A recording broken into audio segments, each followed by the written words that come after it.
I'm Andres Izquierda, co-CEO, co-founder, and creative director of 5-4. Dee Murthy, co-founder, co-CEO of 5-4. Originally born and raised in LA. Grew up in Granada Hills, California. I went to college at USC. Went to high school in the Valley and then college at USC, and actually met Andres the first day of school. Going into my senior year at USC, I was in the entrepreneur program, and the first semester is that you needed to write a feasibility, and then the second semester was a business plan. Junior year summer, Andres and I go to New York City, and he's like, we have to go to this store. It's the first one in America.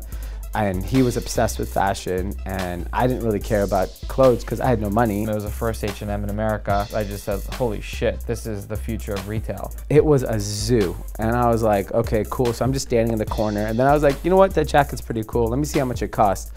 I flip over the price tag, and it was $30. And at that moment, I got into fashion because I'd always put fashion as like a rich man's thing, that you can't look good if you didn't have money. So we come home and we're just sitting in my room and we were like, what are we gonna do for our project? And I was like, why don't we do a clothing line? And then we were just messing around with like, what should we call it? 5-4 was just a slang term we said amongst our friends. It was a way we said goodbye and hello, and just 5 minus 4 equals 1, one love. It was like a dumb college thing. The thesis was that American fashion, the retail landscape would change with the infusion of trend-driven fashion at accessible prices. A lot of it came from just my personal desire to always dress better. So I just thought that like most guys would want to as well. We just said to ourselves, like, one day we want to be one of the largest men's fashion brands in the world that help make men dress better. I spent my time selling the brand and learning kind of retail.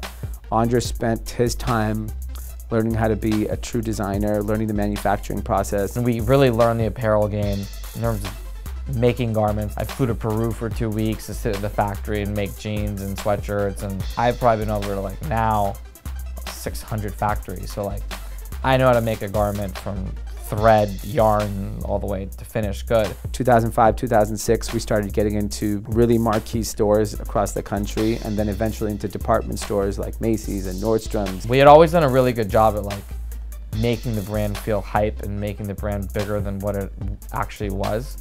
But now we started to really become a real thing, and I think the biggest cornerstone for us from a product perspective was when we started to make jeans. This was before like skinny and slim were even popular. It was, at the time, the most popular fit was bootcut, actually. In 2008, when the recession hit. That was really the eye-opening moment number 600 for us, where everything we had believed would work, had worked, and then it got taken away from us in a second. At the time, we decided to iterate our business and then go into retail, because at the time, malls and real estate companies were privy to extending generous terms to potential stores because a lot of people were closing stores at the time. We took 3 LA locations, which were Century City, Santa Anita, and Culver City. Around 2011, I realized that the stores didn't work. There's actually no guys that go to malls. Guys really only showed up to the store when we were 50% off. When they actually were in the store and they were ready to buy when they were 50% off. They didn't know what to buy. And it kind of came from the idea of like, oh yeah, my girlfriend picks my clothes, or my wife picks or my mom, I wear what my mom gives me, whatever.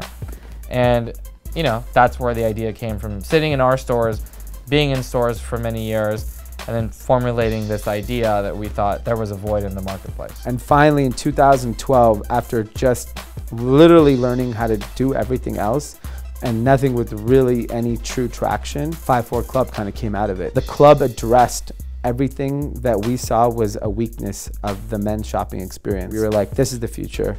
Wholesale got to get shut down, retail, website, shut everything down. And 2014 was the first full year of our club business. And really that's when the brand just kind of took off.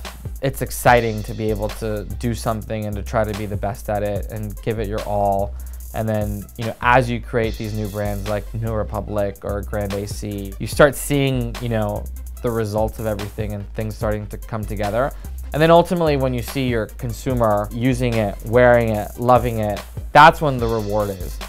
And I think as long as we can always continue that flow, then we'll always be good. We're bridging the gap that I think every retailer and brand has struggled with.